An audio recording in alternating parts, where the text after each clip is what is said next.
नमस्कार, आप देख रहे हैं हमारी खास पेशकश मारा नेता और मैं हूं सुंदर सोलंकी। मारा नेता का कार्यक्रम यानी कि ईटीवी का जनता दरबार पहुंचा है भिवानी विधानसभा हलके में।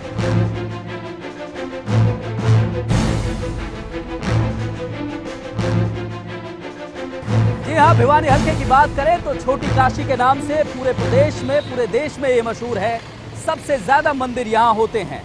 दूसरी बड़ी बात, विजेंद्र जैसे मुक्केबाज इसी सरजमी, इसी धरती से निकलकर पूरी दुनिया में नाम कमाया है। यानी कि पूरे देश का इसे क्यूबा कहा जाता है। बॉक्सिंग के खिलाड़ी यहां से उठकर पूरे देश में नाम रोशन करते हैं। और तीसरी बड़ी बात कि 10वीं और 12वीं के जो एजुकेशन बोर्ड है उसका हेडक्वार्टर भी यही है। टेक्सटाइल के लिए भिवानी मशहूर हुआ करता था। अब स्थिति हालांकि उतनी मजबूत नहीं रही है। अगर बात करें सामाजिक और वोटर के आधार पर बात करें तो लगभग 2 लाख मतदाता यहाँ हैं। यहाँ सबसे बड़ी बात यह है, राजपूत, ब्राह्मण, बनिया और जाट जो समुदाय है, जो जातियां हैं, उनका दबदबा इस सीट पर सबसे ज्यादा रहता है।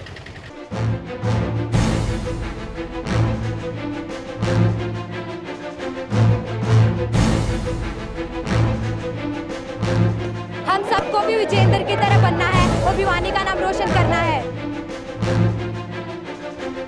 जी हाँ, ईटीवी पर जनता दरबार लगा रहे हैं बीजेपी के विधायक घनश्याम सर्राफ। घनश्याम सर्राफ जी के बारे में आपको बता दें कि लंबे समय से वो संघ से जुड़े रहे हैं। 1972 में वो संघ से जुड़े और 1981 में उन्होंने द्वितीय वर्ष कंप्लीट किया, पूरा किया। इसके बाद 1994 में वो भिवानी में पार्षद चुने गए। 1994 में पार्षद चुनने के बाद बीजेपी में एक बड़ी जिम्मेवारी उन्हें दी गई। 2000 में उन्हें मंडल अध्यक्ष बनाया गया। इसके बाद बीजेपी में उन पर भरोसा करते हुए 2009 में उन्हें यहां से टिकट दिया गया और भिवानी सीट को बीजेपी के खाते में उन्होंने डाल दिया। खास बात यह है कि महज 2009 में 4 बीजेपी के विधायक चुने गए थे, जिनमें से एक वो थे। और फिर इस पुराने यानी पिछले इलेक्शन की बात करें तो लगभग 29,000 वोटों से उन्होंने एक बार फिर बीजेपी के भरोसे को कायम करते हुए ये सीट बीजेपी की झोली में डाल दी।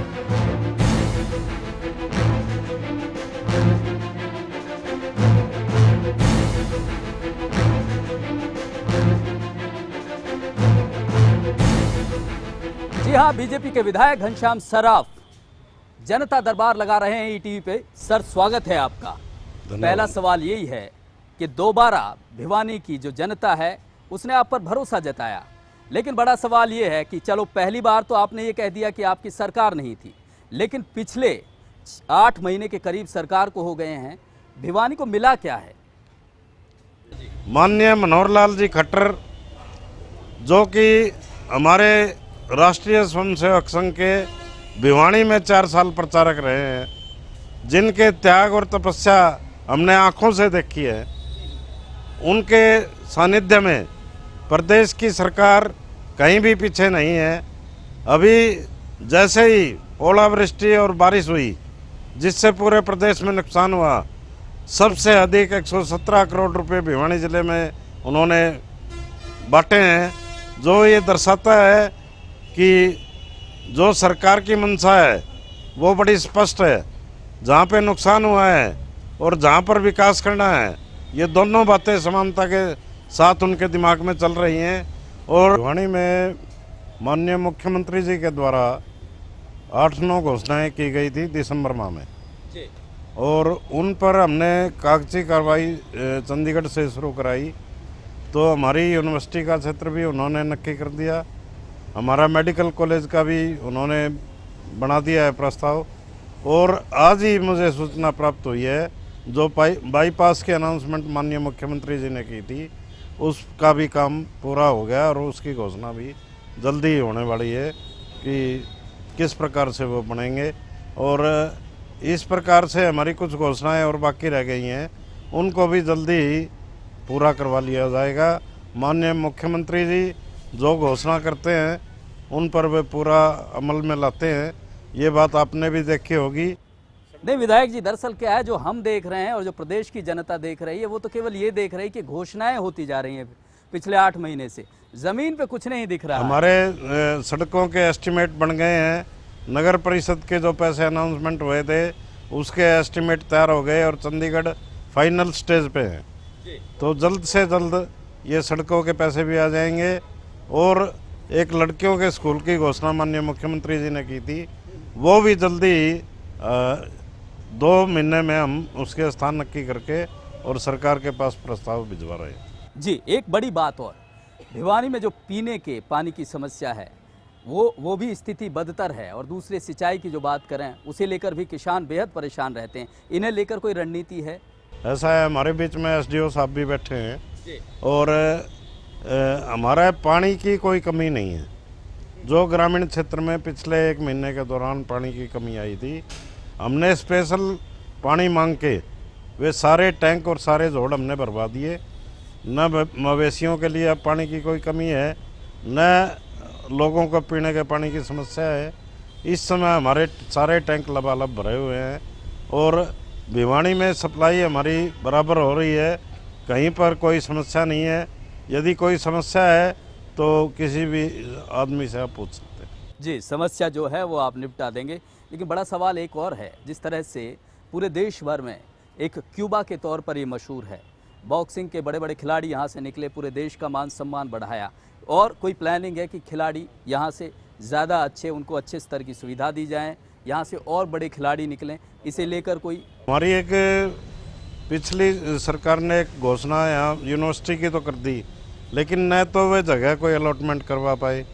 अब हमारी सरकार ने बड़ी जगह पर यूनिवर्सिटी बनाने का अपना प्रोग्राम निश्चित कर दिया है और जगह भी निश्चित होने जा रही है। उसमें हम स्पोर्ट मेडिसिन और स्पोर्ट्स के लिए अन्य सुविधाएं भी देने जा रहे हैं।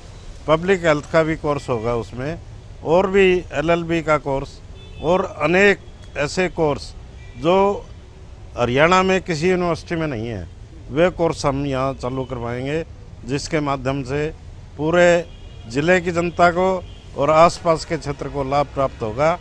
इस प्रकार की यूनिवर्सिटी जब हमारे यहाँ से विकसित हो जाएगी तो निश्चित रूप से स्पोर्ट्स को भी बढ़ावा मिलेगा। जी, पीने के पानी की बात आपने कही कि भिवानी के जो लोग हैं उन्हें इसकी दिक्कत नहीं होने दी जाएगी, लेकिन आसपास के गांवों की बात करें, जिम्मेवारी आपकी बहुत ज़्यादा बनती है क्योंकि सरकार आपकी है।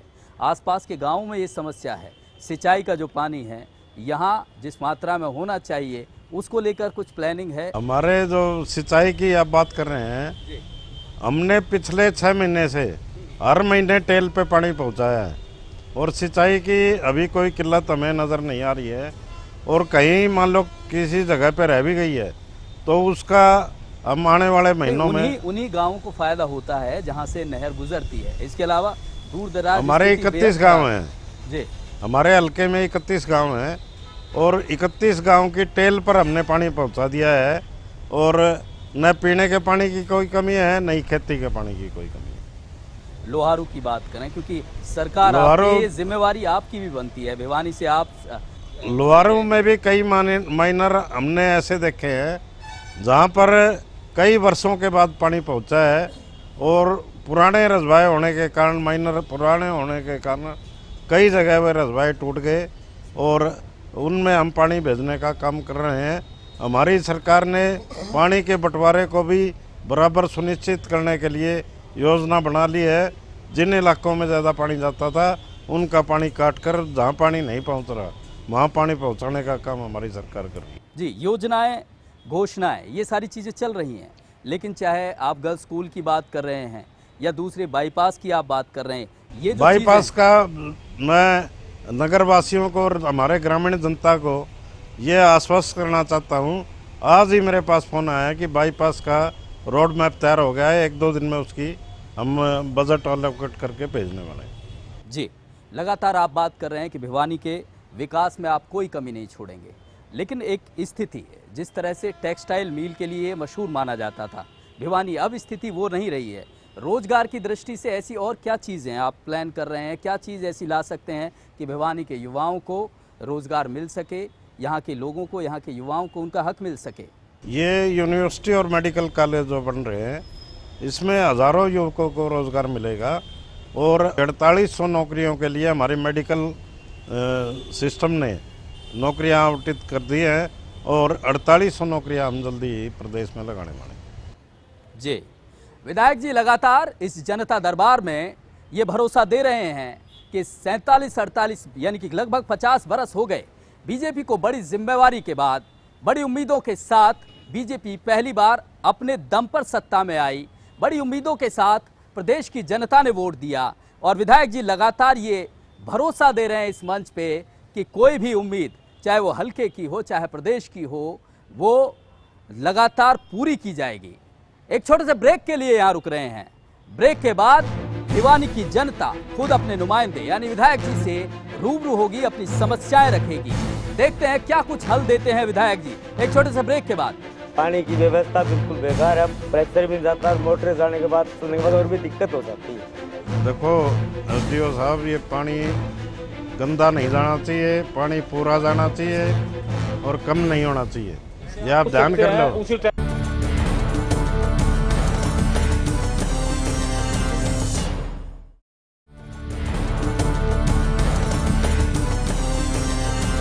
ब्रेक के बाद स्वागत है आपका। आप देख रहे हैं म्हारा नेता और म्हारा नेता में ईटीवी पर जनता दरबार लगा रहे हैं भिवानी विधानसभा के बीजेपी के विधायक घनश्याम सराफ। घनश्याम सराफ से उनकी जनता रूबरू है, उनकी समस्याएं जान लेते हैं। जी रखिए अपनी बात। मेरा विधायक जी से प्रश्न है कि सीएम साहब ने 6 महीने पहले एक अनाउंसमेंट की थी कि दादरी भिवानी रोड पे अल्लूवास के निकट जहां शहर की सारी गंदगी डंप होती है वहां पे एक पार्क बनाया जाएगा, जिससे भिवानी के साथ साथ अल्लूवास गांव के लोगों को, ऑटो मार्केट के लोगों को कुछ लाभ हो सके और गंदगी से निजात मिल सके। तो वो योजना कब तक इम्प्लीमेंट होगी? जी, जमीन पर कब आ पाएगी ये योजना? ये योजना कूड़ा डंप करने के लिए प्रशासन ने और हमने जगह खोजने का काम शुरू कर रखा है, लेकिन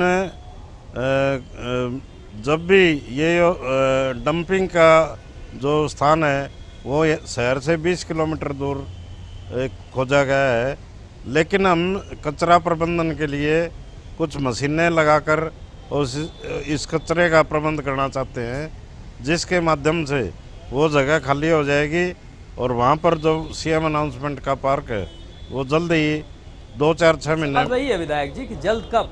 जल्द 2-4-6 महीने लगेंगे इसका।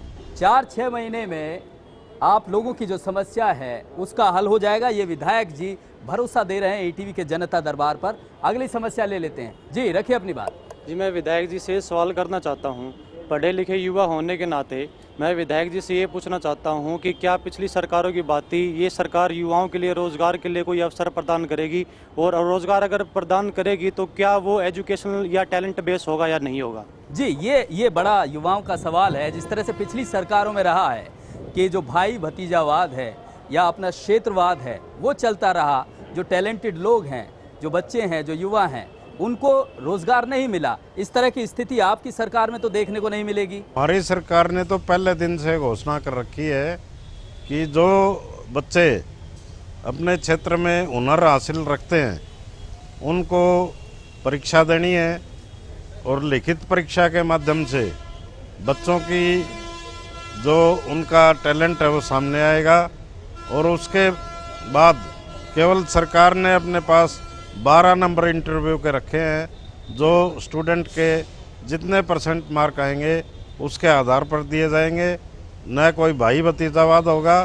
जो हमारे होशियार बच्चे हैं वे पूरे प्रदेश में नौकरियां पाने वाले हैं और 50,000 के करीब नौकरियां हमारी सरकार जल्दी घोषणा करने वाली है, और उनका फार्म भरवाए जाएंगे और प्रत्येक जो हमारा टैलेंटेड युवक है, युवती है, उन सब को काम मिलेगा। माननीय नरेंद्र मोदी जी ने गुजरात में ये करके दिखाया है, अब हरियाणा में भी ये काम होने जा रहा है। जो अच्छे बच्चे होंगे उनको नौकरी अवश्य मिलेगी। जी, विधायक जी ये भरोसा दे रहे हैं कि जो प्रतिभावान हैं उन्हीं को रोजगार मिलेगा, यानी कि उन्हीं को उनका हक मिलेगा। बीजेपी की सरकार में इस तरह की स्थिति नहीं रहेगी जैसे पिछली सरकारों में आरोप लगते रहे।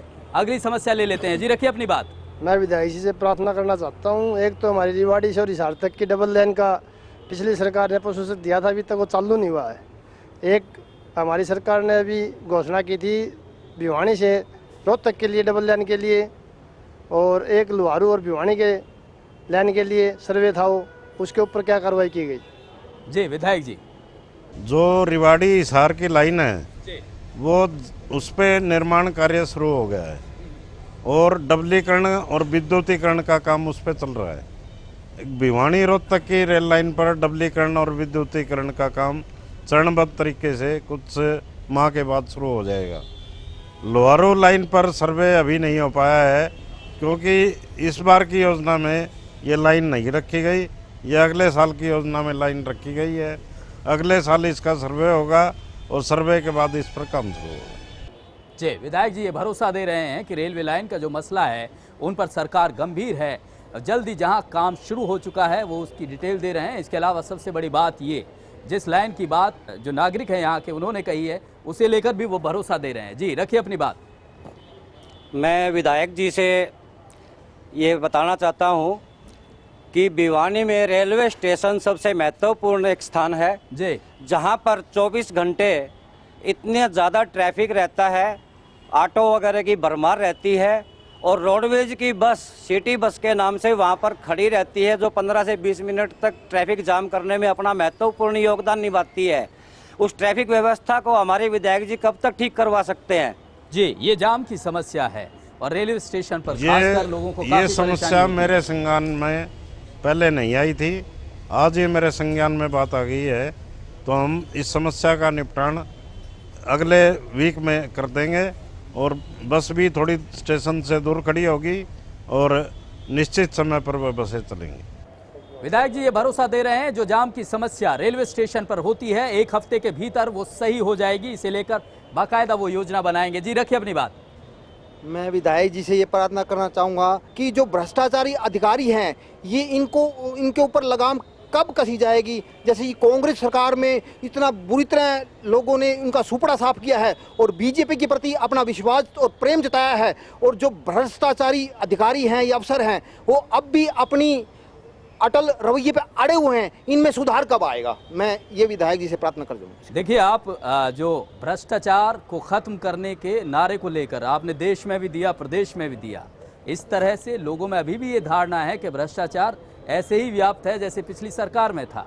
ऐसा है, मैं ये बात आपसे थोड़ा भिन्न मत रखता हूँ क्योंकि भ्रष्टाचार केंद्र में तो करीब 50% खत्म हो गया और हरियाणा में भी इसकी शुरुआत हो चुकी है।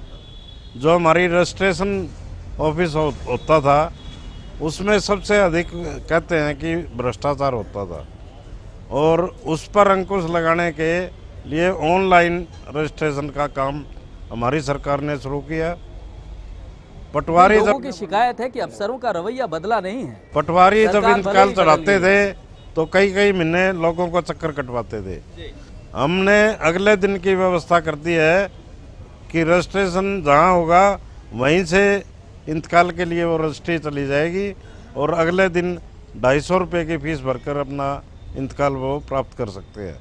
तो इस प्रकार की अनेक समस्याओं को निपटान करने के लिए और भ्रष्टाचार से मुक्त हरियाणा प्रदेश को बनाने के लिए हम सब ने संकल्प लिया है और कोई भी भ्रष्टाचारी अधिकारी बच नहीं पाए। नहीं, आपका संकल्प ठीक है, वो वादे भी आपने खूब किए, लेकिन ये संकल्प जमीन पे नजर नहीं आता है। जमीन पे हम इम्प्लीमेंट धीरे धीरे कर रहे हैं क्योंकि जो अधिकारी हमें दिखाई देता है ये भ्रष्ट है उसको हम बदलने का काम और यहाँ से मुख्य जगह से उसको हटाने का काम अभी कर रहे हैं। कुछ दिनों में इस ट्रांसफर काफी रहता है इन पर खत्म करने मैं अभी बोल रहा हूँ जी, कुछ दिनों में इन पर केस बनने शुरू हो जाएंगे, ये नौकरी से भी हाथ धोंगे और जो भ्रष्टाचार इन्होंने किया है वो जनता के सामने उजागर होगा और कोई भी अधिकारी और कर्मचारी इस चीज़ से नहीं बच पाएगा। जी, विधायक जी ये भरोसा दे रहे हैं कि भ्रष्टाचार को खत्म करने के नारों को लेकर जो बीजेपी सत्ता में आई है उस पर कायम है और भ्रष्टाचारियों के खिलाफ एक जो सख्त रवैया है वो उसका जारी रहेगा, भ्रष्टाचारियों को बख्शा नहीं जाएगा। अगली समस्या ले लेते हैं। जी रखिए अपनी बात। मैं विधायक जी से प्रार्थना करता हूं, भिवानी से हरिद्वार के लिए ये ट्रेन कब चालू होगी? जी, जो हमारे माननीय रेल मंत्री बने हैं सुरेश प्रभु जी, वे चंडीगढ़ में जब वे राज्यसभा सदस्य बने तब उनसे मेरा जिक्र हुआ था कि भिवानी से हरिद्वार की एक ट्रेन चलाई जाए और जिसका उन्होंने हाँ भी भर दी थी, लेकिन किसी कारणवश मैं उनसे नहीं मिल पाया, क्योंकि जिस दिन उनसे मिलने का मेरा समय हुआ उस दिन माननीय मोदी जी का कार्यक्रम पानीपत में आ गया, बेटी बचाओ बेटी पढ़ाओ के अभियान के तहत।